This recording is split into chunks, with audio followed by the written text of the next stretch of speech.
피부가 많이 개선됐다, 많이 좋아졌다라는 다 썼습니다. 이렇게 통통 벼가지고 깔끔하게 닦이는 느낌이 들더라고요. 둘 다 세일하면 9,900원까지 올리브영에서 떨어지더라고요. 이게 지금 세 통째인가 그럴 텐데요. 오늘따라 피부결이 조금 푸석한 것 같아. 내가 아직 좀 잡티에 그런 트러블 자국이 좀 있는 것 같아. 피부 결이나 이런 게 조금 더 나아지는 거를 진짜 많이 느꼈던 성분이 압출 이후에 케어를 해주는 걸로는 가장 중요한 영양 중에 하나가 운동이었던 것 같아요. 안녕하세요, 소라입니다. 오늘은 제가 이제 10년 차를 맞이해서 제 옛날 영상들을 조금 봤었거든요. 근데 제가 좀 약간 놀란 게 겟레디 같은 거 찍을 때 제 얼굴 피부를 보니까 근래로 좀 오면서 피부가 많이 개선됐다, 많이 좋아졌다라는 소리를 들어가지고 실제로 그런가? 라고 생각을 해봤을 때 예전 영상과 비교해보니 그렇다라는 결론이 내려져서 그러면 내가 도대체 어떤 부분에 변화를 줬길래 피부가 많이 개선되었을까라는 거를 좀 생각을 해보게 됐어요. 그래서 제가 좀 바꿨던, 확실히 효과를 좀 봤던 그런 방법들을 아침 세안부터 저녁 세안, 기초까지 핵심들만 오늘 좀 말씀을 드리면 좋을 것 같아서 영상을 준비했어요. 일단 들어가기에 앞서서 제 피부 타입부터 좀 설명을 드려야 될 것 같은데요. 제 피부는 제가 항상 건성이라고 생각을 하고 있었는데 건성은 건성 쪽인 것 같거든요. 근데 약간의 복합성기를 좀 띄고 있습니다. 그리고 제가 엄청 민감한 건 아닌데 패드 같은 거나 이런 거 이제 샵에서 제가 이렇게 받을 때 보면은 약간 붉어지는 느낌이 있긴 있습니다. 그리고 제가 속 성질은 찬데 겉에 몸에 열이 좀 많은 편이에요. 쉽게 좀 더워하거든요. 피부에 열감이 조금 올라오는 타입. 일단 제가 오늘은 아침 세안, 저녁 세안, 그리고 제가 했던 기초는 사실 너무 많이 바꿨어가지고 제가 트러블 올라왔을 때나 좀 피부 상태, 결이 좀 안 좋아졌을 때 약간 이럴 때 쓰는 방법을 조금 알려드리려고 합니다. 첫 번째로 아침 세안부터 사실 오늘 이야기하는 모든 클렌징과 기초 순서에 가장 먼저 와야 될 행동이 있어요. 아마 여러분도 다 아시겠지만 손 씻기입니다. 어차피 클렌징 제품을 묻혀서 닦을 거니까 손을 굳이 먼저 뭐하러 또 닦나? 라고 생각하시는 분도 있고 까먹고 그냥 바로 클렌징 제품을 바르시는 분들도 분명 있을 거예요. 손을 먼저 깔끔하게 닦으시고 그 다음에 세안을 하셔야 됩니다. 이거는 기본이에요. 그 다음에 이제 아침 세안을 할 거예요. 제가 원래는 물 세안을 했어요. 근데 이게 몇 년 전에 그 배우 수진님인가? 물 세안한다고 하셔가지고 한창 유행 아닌 유행이었거든요. 저도 그냥 물 세안을 했어요. 자고 일어나면 아침에 얼굴에 살짝 유분 도는 거 아시죠? 아침 피부가 왜 되게 좋아 보이잖아요. 반들반들해 보이고. 그게 이제 유분 같은 게 좀 나와서 그런 건데 그게 밤 사이에 피부에 노폐물 같은 것들이 배출된 게 좀 있대요. 그래서 아침에는 물세안도 뭐 맞는 분도 있겠지만 그리고 또 기초할 때 뭐 패드로 한 번 더 닦아내시는 분도 있지만 저는 기본적으로 패드 사용을 잘 안 하기 때문에 아침에는 클렌징 폼을 사용을 하거든요. 근데 그게 일반 클렌징 폼은 절대 아니고 약산성 클렌징 폼을 사용을 하고 이게 만약에 떨어졌다 하면 급하게 클렌징 워터를 거품 용기에 넣어서 그 거품으로 세안을 하거든요. 근데 사실 이게 좀 귀찮아요. 클렌징 워터도 있어야 되고 그 거품 용기도 있어야 되잖아요. 그거를 딱 합쳐놓은 제품을 주로 사용을 합니다. 그게 바로 이 제품인데요. 이게 제가 제품 테스트차 몇 달 전에 보내주셨을 때부터 이거 한 절반 정도 채워서 보내주셨거든요. 근데 제가 이걸 또 다 썼습니다. 이렇게 텅텅 벼가지고 사실 이거 분리배출 해야 되는데 완제품 오면은 보여드리고 싶어가지고 아직 버리지를 못했거든요. 완제품이 나와서 이걸로 요새 너무너무 잘 쓰고 있는데요. 빌리프의 모밤 소프트 클라우드 클렌저인데요. 이 제품이 좋은 게 민감하신 분들도 안심하고 사용할 수 있는 약산성 저자극 클렌징 폼인데요. 아까 말씀드린 것처럼 자체가 거품 용기와 합쳐져 있는 거라서 거품 형태로 나와요, 제품이. 근데 그 거품이 되게 구름처럼 몽글몽글 쫀쫀하게 이렇게 나오거든요. 그래서 클렌징 폼을 직접적으로 이렇게 짜가지고 거품을 만든다고 만들어서 할 때도 사실상 손의 마찰이 직접적으로 느껴지는 그런 클렌징이 돼요. 근데 이렇게 거품 타입으로 넉넉하게 짜서 거품으로만 세안을 하는 느낌으로 이렇게 제가 아침 세안을 진행을 하거든요. 그러면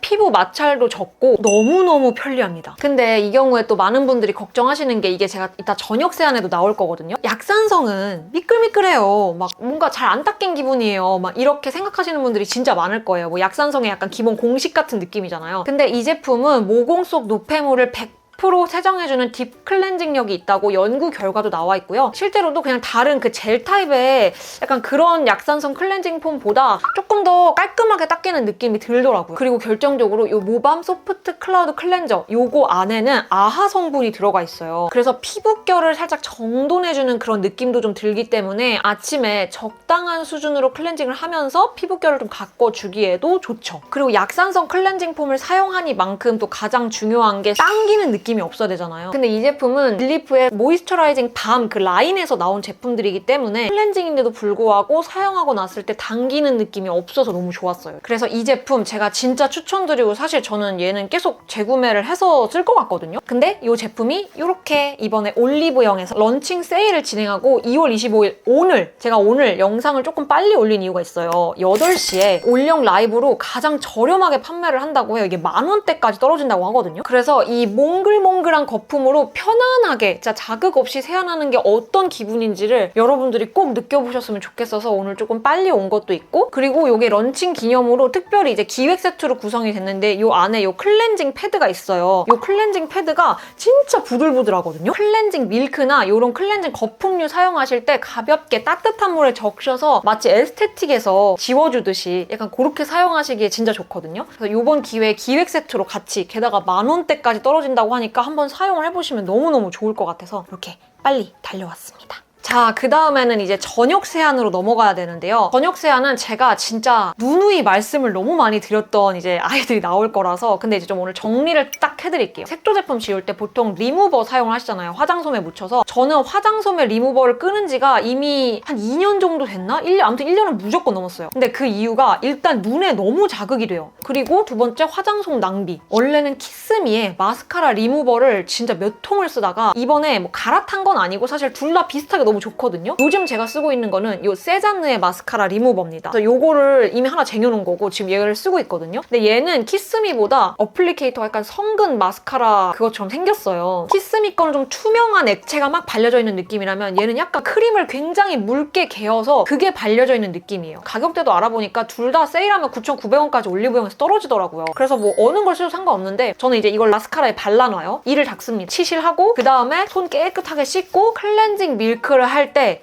같이 지워줍니다. 그 사이에 마스카라가 다 녹아요. 그냥 클렌징 밀크에도 세안할 때 다 지워집니다. 너무 깨끗하게 지워져. 그렇게 한번 해보시는 걸 추천을 드리고, 자극도 없습니다. 이 리무버가 마스카라에만 발려있지만 지워지면서 아이라이너, 브로우 다 깨끗하게 지워지거든요. 그 다음에 이제 말씀드린 것처럼 클렌징 밀크를 사용을 하는데 2-3통째 쓰고 있는 제품인데, 사실 클렌징 밀크는 한번 비교해보려고 이런 제품 저런 제품 정말 많이 써봤는데요. 거의 큰 차이는 없어요. 근데 제가 저번에도 이 제품 말씀드리면서 조금 다른 점이 있다면 얘가 좀 더 이렇게 점성이 살짝 있다고 해야 되나? 얘는 뭔가 오일을 살짝 섞은 느낌? 방금 말씀드린 것처럼 클렌징 밀크가 여러분들이 좀 세정력이 약하다라고 느끼실 수 있는 부분을 보완해주는 제품이 바로 이 제품입니다. 이게 지금 3통째인가 그럴 텐데요. 이 제품은 비플레인의 클렌징 밀크 밤입니다. 올리브영에 지금 이제 입점이 됐는데 그 전까지는 갈아서 쓰는 게 그 비플레인에서 가장 유명했을 거예요. 얘는 소프트한 타입의 밤입니다. 바닐라코 같은 데서 나왔던 클렌징 밤 있죠? 그런 재질이에요. 근데 이제 안에 든 내용물이 클렌징 밀크를 굳힌 액체 타입보다 고체 타입이기 때문에 좀 더 깨끗하게 지워지는 느낌도 있어요. 쓰실 때 가장 중요한 점이 있어요. 클렌징 밀크는. 여러분들이 클렌징 밀크는 세정력이 마음에 안 든다 뭐 약간 이런 말들이 많은데, 클렌징 밀크를 클렌징 오일처럼 세안을 하셔야 돼요. 클렌징 밀크를 짰어. 막 대충 이렇게 발라서 1차 세안을 해. 그 다음에 물로 막 이렇게 한 거 절대 안 됩니다. 그러면 잔여감이 그대로 다 남아있어요. 클렌징 오일도 우리가 이렇게 둥글둥글둥글 이렇게 다 하고 나면 유화를 시키잖아요. 밀크도 똑같아요, 여러분. 유화를 시키셔야 됩니다. 그 물기만 남아있는 손 있죠? 이걸로 오일 유화시키듯이 물 묻힌 걸로 이렇게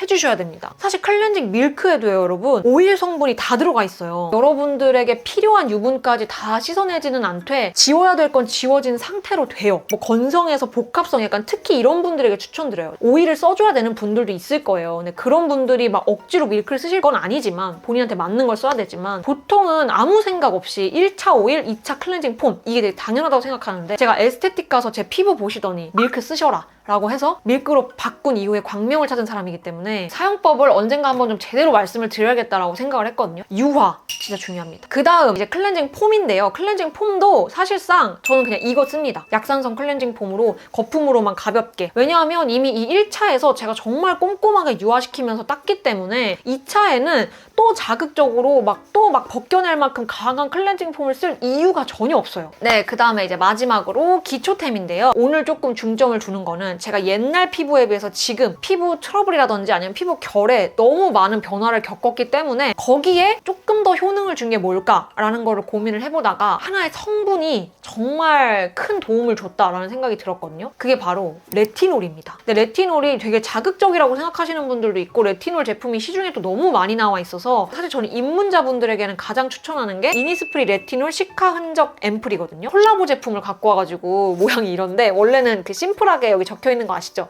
그거예요. 어쨌든 이니스프리가 레티놀의 시카 성분을 같이 배합을 해가지고 만든 거고 또 대기업의 기술이 들어갔기 때문에 얘는 진짜 저는 뭐 매일은 사실 잘 안 써도 오늘따라 피부결이 조금 푸석한 것 같아. 혹은 내가 아직 좀 잡티에 그런 트러블 자국이 좀 있는 것 같아. 그때 조금 집중적으로 꾸준히 발라줍니다. 근데 그러면 확실히 쓰면 쓸수록 피부결이나 이런 게 조금 더 나아지는 거를 진짜 많이 느꼈던 성분이 레티놀이고요. 본인이 레티놀에 충분히 적응이 됐다 하시면 레티날로 넘어가셔도 돼요. 그리고 만약에 이것보다 조금 더 함량이 높은 걸로 이제 가고 싶다, 적응이 됐다라고 하신다면 단연 저는 코스알엑스를 조금 더 추천을 드리는 편입니다. 그리고 그럼에도 불구하고 저도 트러블이 아예 안 올라오진 않아요. 근데 옛날에 비해서 특히 턱이나 옆쪽에 나는 트러블들이 많이 줄었거든요.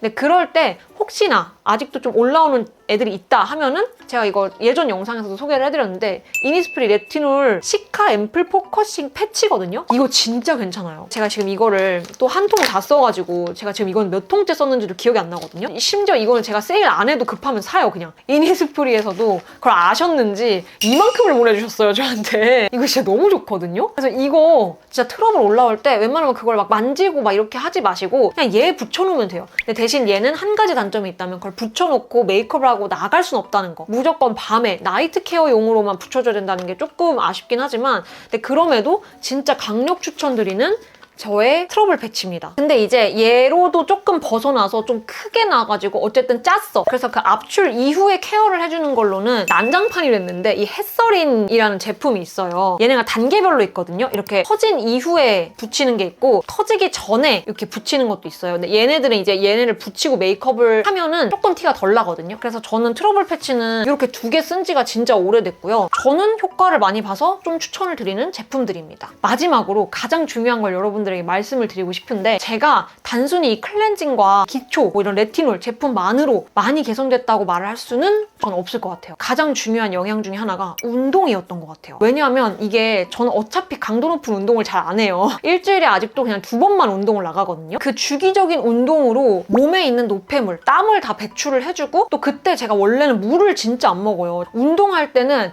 진짜 갈증이 나서 먹어야 해요. 운동할 때는 물도 섭취를 해주지, 땀도 빼주지. 이게 어쨌든 몸에 좋은 행위를 다 하는 거잖아요. 뭐 체력은 당연히 길러지고. 이렇게 하니까 피부에도 확실히 저는 도움이 좀 됐다고 봐요. 밖에 나가서 먹는 거 외에 먹는 습관들도 조금 더 건강해진 것도 있거든요. 저 아침에 뭐 항상 사과를 먹고 꾸준히 섭취하는 것들이 정해져 있고 집에서는 그리고 제가 가공육을 아예 안 먹어요. 그러니까 막 햄 같은 거를 잘 안 먹거든요. 그래서 그런 것도 그렇고 사실 이걸 다 지키라고 할 수는 없지만 저는 기본적으로 땀을 조금 내줄 수 있는 운동을 일주일에 2번만 하셔도 좀 도움이 많이 되지 않나. 저는 정확히 필라테스와 헬스를 하면서 점차적으로 피부가 더 나아졌던 것 같아요. 오늘 영상도 좀 도움이 많이 되셨으면 좋겠고 저는 10년 차잖아요. 그러다 보니까 제 옛날 얼굴과 피부 이런 것들이 다 기록에 남아있어요. 근데 확실히 여러분도 아마 느끼셨을 수도 있어요. 겟레디 같은 거를 특히 꾸준히 보셨다면 그때의 피부 자체가 그 옛날에도 피부 결은 괜찮았는데 트러블이나 이런 것들이 좀 있었던 게 정말 많이 개선이 되고 색소 침착들도 너무 많이 괜찮아져가지고 고민하시는 분들한테 좀 도움이 많이 되셨으면 하는 마음에 오늘 영상을 좀 준비를 해봤어요. 영상 끝까지 봐주셔서 너무너무 감사드리고 혹시 제품 중에 더 궁금하신 게 있으시면 댓글 많이 남겨주시고 우리는